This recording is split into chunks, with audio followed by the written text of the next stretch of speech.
This program is powered by AIM Employers Association and Ogletree Deacons, a Feature Group USA production. Hello, everybody. I'm Phil Brandt, President and CEO of AIM Employers Association. And according to World at Work, only 43% of organizations regularly benchmark pay using external data. Yet those that do so are 2 times more likely to meet retention goals. Strap in. I'm about to get fired up on This Week at Work. This Week at Work is the only show to pack workplace news, practical HR solutions, and timely insights into every 30-minute episode. From boardroom battle plans to courtroom consequences, each week we discuss the latest topics that matter most to HR professionals and business leaders like you. We have to pay our people well to compete.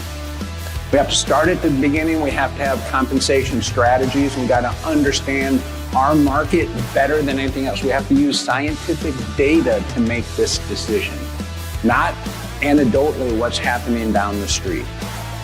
And we're going to have to make adjustments. We have to train our managers and supervisors to talk about compensation because our employees have access to compensation data. Don't forget to download today's key takeaways and spark change in your workplace. All this and more on This Week at Work. All right, good morning. Welcome back, everyone. Burt Garland in the house with us from Ogletree. Burt, as always, how are you this morning? I'm doing pretty good, Phil. We've got a touch of a little late spring cold here, but other than that, feeling fine. Excited about the Cardinals playing well, and I don't know. Did you know hockey's still going on? Yeah, I'm still watching hockey. Watching the Cardinals. You know, there's also a sport called tennis that I enjoy watching and playing, or I try to play. Let me say, I play an old man's version of tennis, but it's right now it's a lot of good activity going on. Yeah, our friend Mikey Mack, isn't that called pickleball? I have tried pickleball, Right. because I still can play tennis. I just like that more. All right. Someday I'll get into the pickleball, I'm sure. Yeah. How about you? I play a little. Yeah. All right. Very good. Yes. All right. Well, Burt, today's program is dedicated to compensation, one of my favorite topics. This to me is a topic that does get me fired up, and it kind of frustrates me because it's basic principles of how you run a business. And yet most of the organizations I run into and I meet, and I'm talking to leaders, and they're frustrated with their ability to attract or retain. And, eventually that leads into a conversation of compensation, and they just don't want to go there. It's like this wall of resistance around taking a strategic approach, dare you say, textbook approach to how you go about paying for the talent that you need. And it just really frustrates me. I work with so many HR people that get frustrated, by the closed door CEO, CFO. We're going to just decide what we're going to pay. And, when I saw that stat that, 43%, I was like, this is the problem. It's pretty basic. There's a common approach to it, and yet we don't take that common approach. And we can preach about it, and we can talk about it, and I think we're at this stage now to where paying competitively isn't going to be enough. And you and I talk all the time about how are we going to manage the talent pool in the future, right? Is there going to be enough people, or is there going to be an abundance of people? And depending on the day and the information that you and I have available to us, I take different sides of the street, right? One day I'm thinking, hey, there's not going to be enough people. We're in a demographic winter. The population in the U.S. is shrinking. We were talking just a week or two on the program here where Missouri definitely has more deaths than it does births. And every business that I'm aware of has plans to grow and expand. So therefore, it's just supply and demand. There's not going to be enough people. Then yesterday I hear on the radio, that an individual I don't know, never heard of, but apparently is a major force in open AI, is predicting that white collar jobs will be replaced at 50% level over the next 1 to 5 years. I'm like, well, we're going to have an abundance of people. So I'm not sure which side of the fence I'm sitting on today, but we're going to focus on comp, and we're going to focus on what can we do to help people understand, the right approach to taking compensation seriously. And I'm going to take that position of paying well, which is different than competitive. So Burt, I don't know where you fall in this space, and every given day, you might be somewhere different too. But when it comes to pay, everyone wants to make as much money as they can. And for that reason, when I talk about paying well, I'm talking about paying specifically to each particular job that you have. Not, well, everyone's going to get a 3% raise or a 4% or a 5% raise, and we spread that evenly across the pool. I'm talking about what are the positions that you must have, that you need to have? What are the positions that are difficult to hire for? What are the positions that are difficult to retain? Using compensation data, benchmark data from across the market space, and then determining a rate of pay that keeps the talent that you have and attracts other talent. And if you're at 50%, Burt, do you know what it means if you're at 50%? I don't. Explain that to me, please. All right, if you're at 50%, it's pretty simple. That means you've already excluded half of the talent pool. It's so basic, right? No one's going to take less pay to come to your organization. So you're already excluding everyone that makes above that 50%, what we call competitive pay. And what I'm saying is we're going to have to pick another spot and call that paying well. Something better than competitive if competitive gets interpreted at 50%. Now I'm using some words pretty generically here when I say pay well and pay competitive, but it just doesn't make sense to exclude half of the talent pool. And you're only going to attract the talent pool below the 50th percentile that you're attracting from. And this is what's creating a problem. Employers are going, I just can't attract people. Where are the people? Well, I think the people are there today. We're just not paying at the rate that we need to pay to attract. And that survey, that reference that we just talked about, really does talk about a 2 times better chance of attracting and retaining talent. So that's what gets me fired up. We got a program coming up with Mikey Mack that's going to talk about paying well. You're going to be a part of that program. We're going to have lawyers and compensation specialists talking about what we do and how we do it. It's going to be a great program. You can catch that information on the AIM website and join up for it. There is still time, as that will kick off the month of June for us. So with that, Producer Nick, take it away. Level up your HR game with an AIM Employers Association membership. Get 24/7 expert support, exclusive training, and a network of peers. Join thousands of HR leaders building better organizations. Call AIM at 800-948-5700 or visit aimea.org today to learn about becoming a member.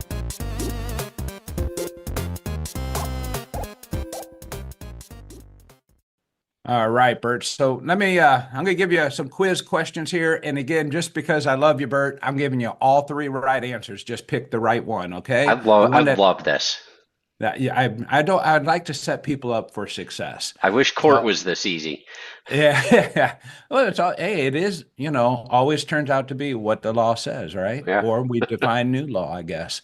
Yep. All right. So here's the first question, Burt. How can an organization define what paying well means to them?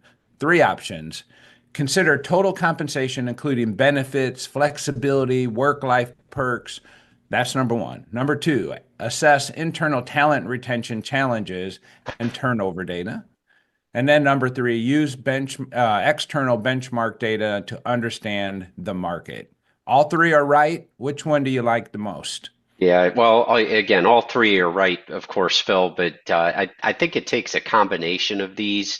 You've got to assess that internal talent retention. If you're losing your current talent, you're probably not paying enough.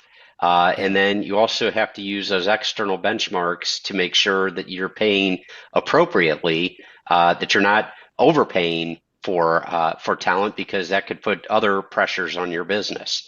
One thing I'd also make sure that you are considering is that, answer number one, you have to consider that total compensation package.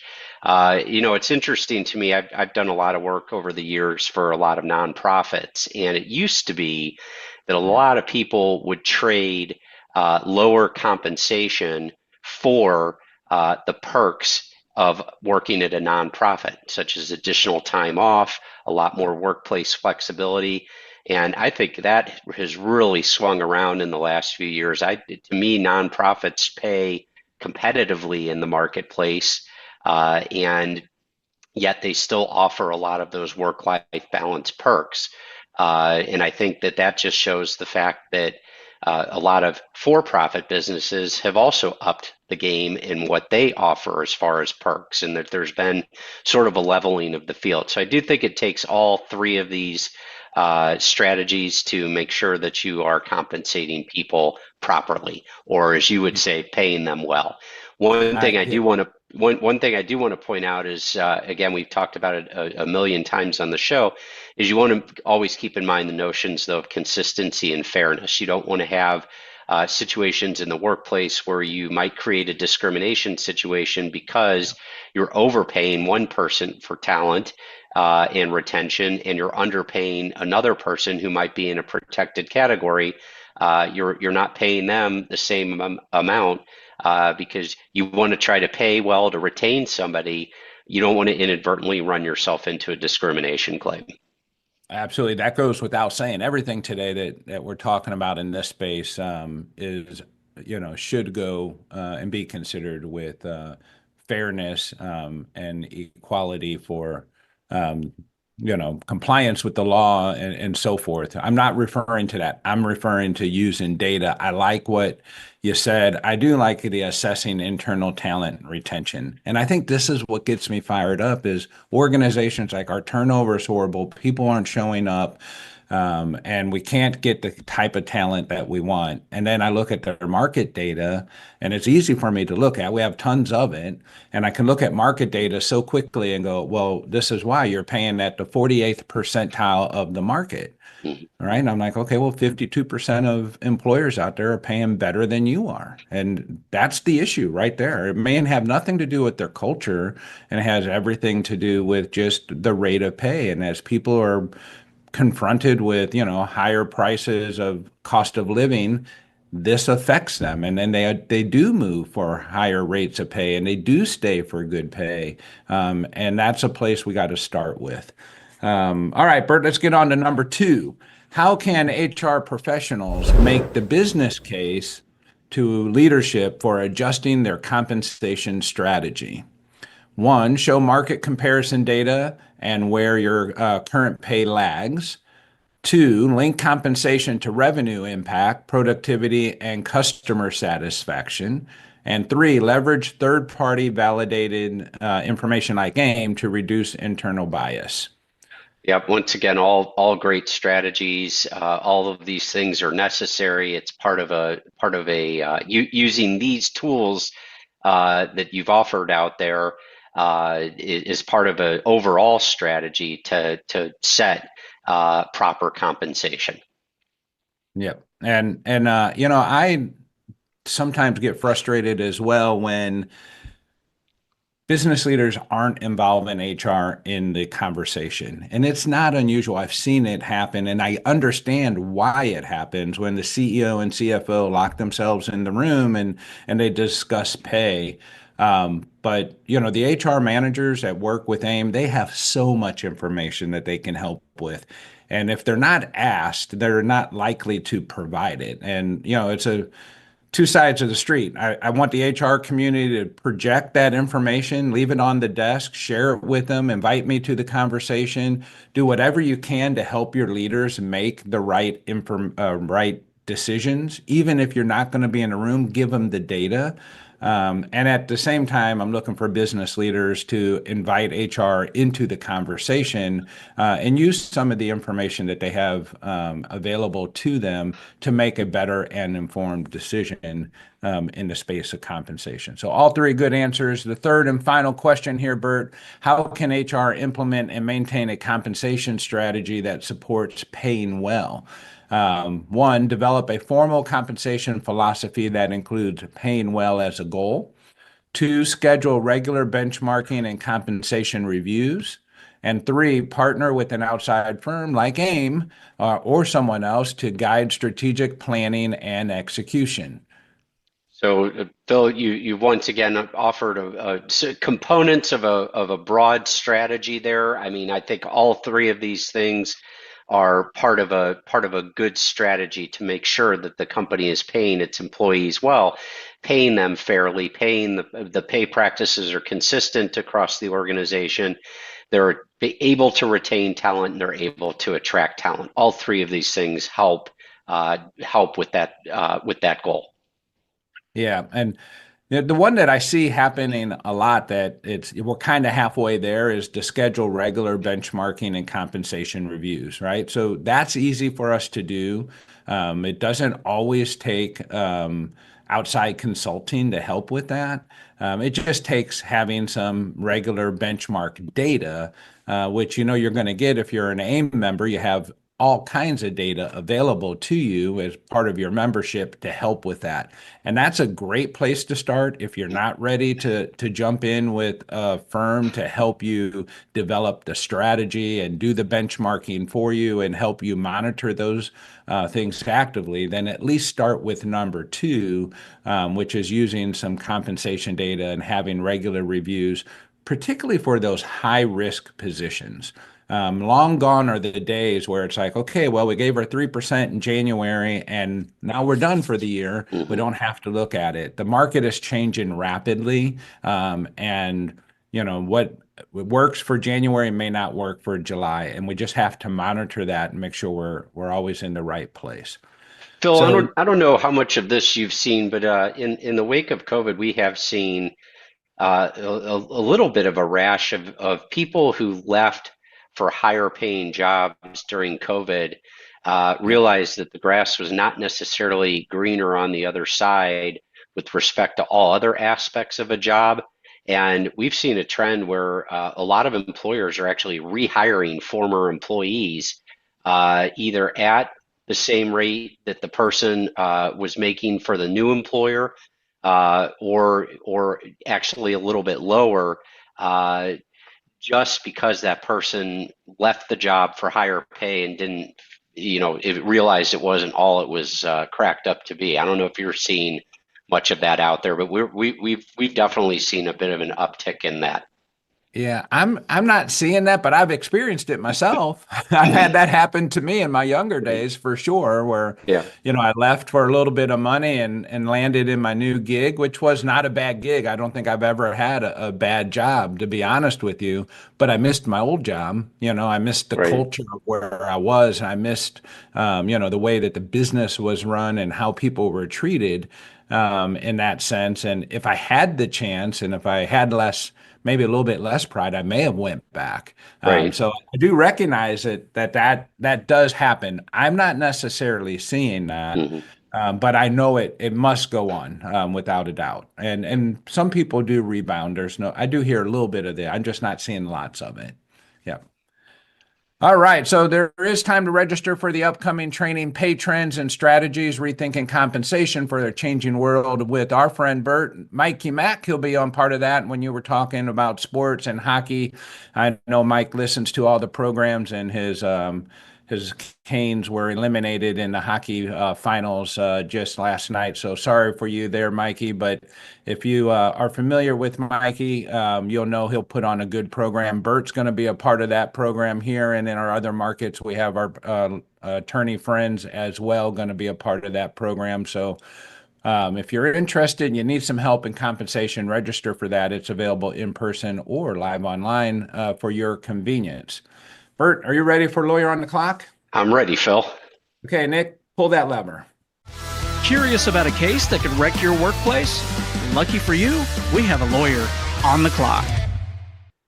So, Phil, we're going to talk about a few things today, as usual. And one of those, of course, I don't think we can avoid talking about is Missouri Proposition A, which was Missouri's paid sick leave law. I'm getting just a ton of questions from clients about what the repeal means. So first, I want to make very clear that the Missouri lawmakers, they have passed the repeal legislation that would have provided certain workers with paid sick leave.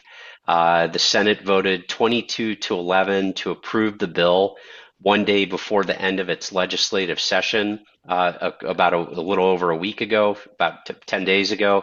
And they sent that bill to Governor Kehoe's desk, and all indications are that he is going to sign it. As of today, though, he has not yet signed it into law. My understanding from, kind of hearing through the grapevine is that the Republicans would not have pushed this repeal if they thought he was not going to sign it. They would not have burned their political capital to repeal this law if it didn't have a chance of going into effect. So I do think the governor is going to sign it. And of course, the repeal would take effect August 28th, and it repeals the sick leave provisions of Proposition A. So what that means is, or the questions I'm getting from most clients relate to, well, what do we do, from May 1 when it went into effect through August 28th of this year when it's likely to go away, assuming the governor signs the repeal legislation. And so we're in just this strange interim period where people are accruing paid sick time at the rate of 1 hour for every 30 hours worked.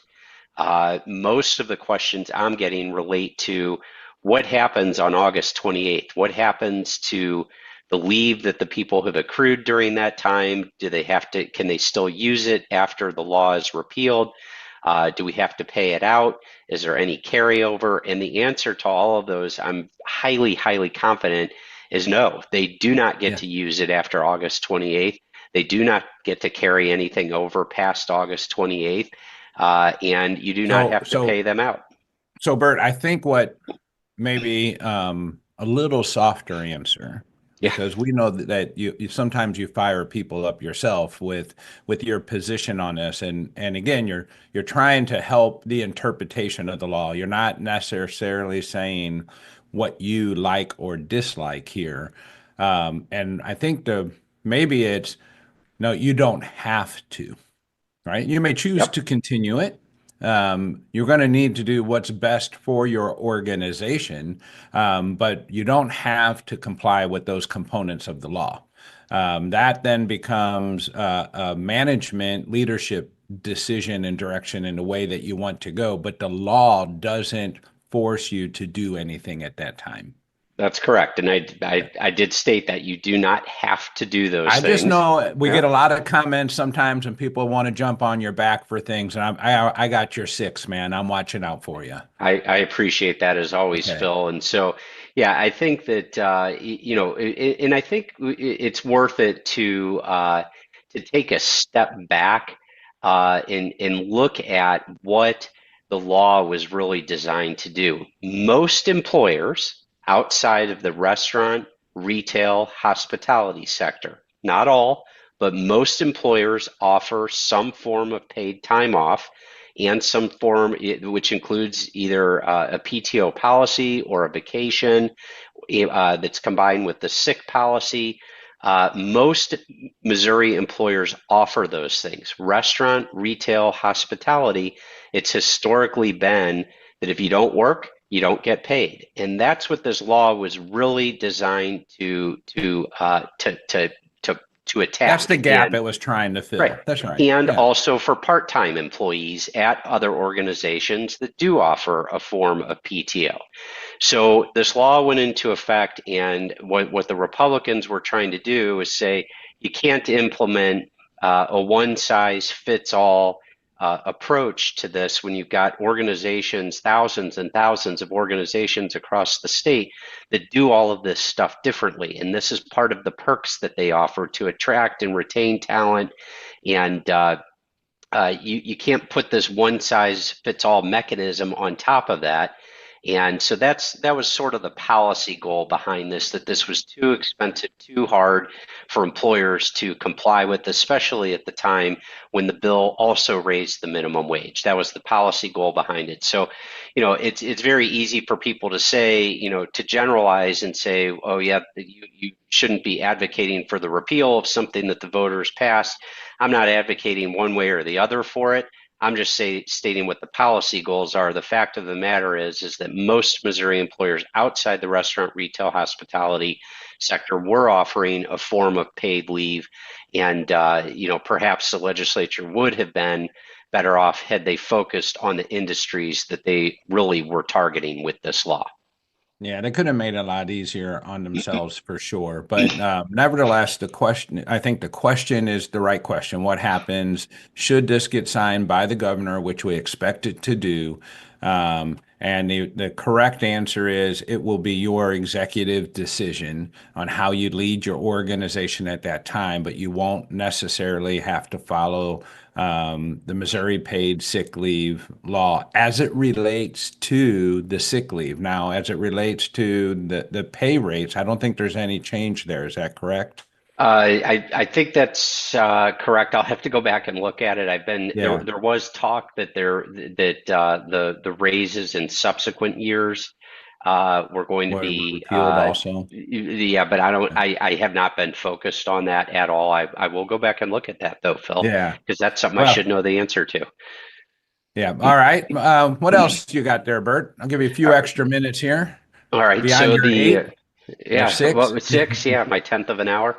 Yesterday, the United States Supreme Court ruled that two fired members of the National Labor Relations Board, I'm sorry, not yesterday, a week ago, the Supreme Court ruled that two fired members of the National Labor Relations Board and the Merit Systems Protection Board cannot return to work while they challenge President Trump's authority to fire them without cause, which handed President Trump a pretty big victory. In the 6-3 decision, the judges granted the administration's emergency application to stay an en banc DC Circuit Court order that reinstated NLRB member Gwen Wilcox and Merit Systems Protection Board member Kathy Harris, while a 3-judge circuit court panel reviewed the validity of their firings. Wilcox and Harris, of course, were both appointed by President Biden. They claimed they were unlawfully fired by President Trump earlier this year, despite statutory protections against such actions. I think what the Supreme Court really focused on here and what the Trump administration argued is that these employees carry out a function of the executive branch, which is the president's branch.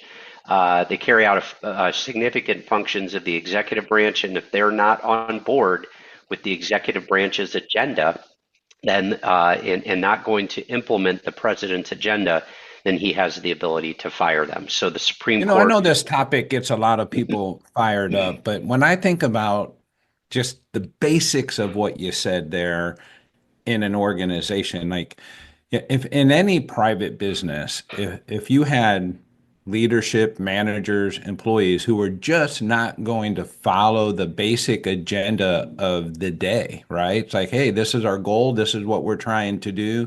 This is the direction in which we're going. And if you just have people ignoring that, you would get rid of them. You would. I mean, my advice would be get rid of them, Yeah. and do it legally, of course, but you have to get rid of people that, I mean, it's as simple as you have to be at work at 8 o'clock and you choose not to be at work at 8 o'clock. Well, so you're talking about the private sector, but in the public sector, the government, there's a 90-year-old U.S. Supreme Court decision in a case called Humphreys Executor versus United States.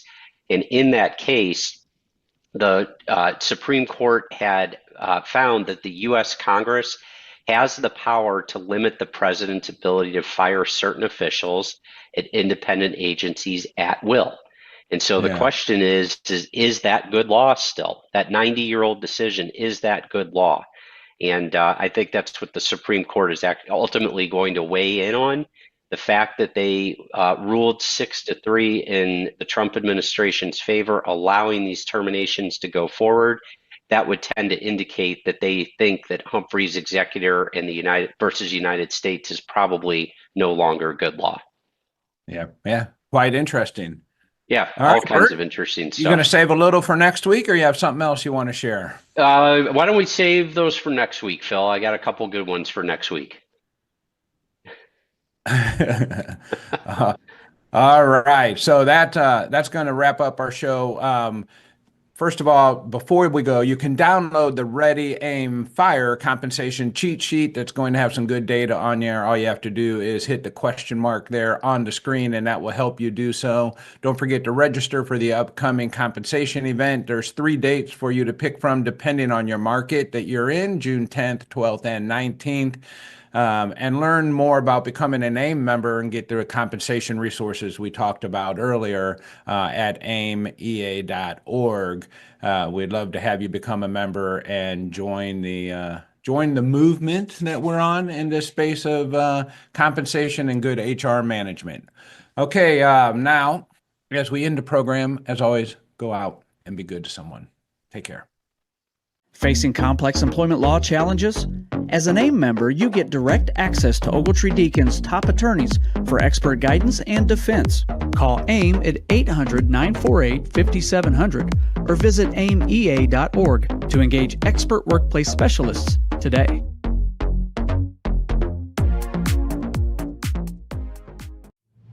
Thank you once again for tuning in to This Week at Work. If you enjoy the show, please like it, share it, and make sure it's on your calendar every week. Ask your burning questions anytime and let us know what topics you'd like us to cover. Just go to hrask.org and be sure to leave a review wherever you catch our show to help other HR pros find us as well. We'll see you next week when we discuss what's happening this week at work.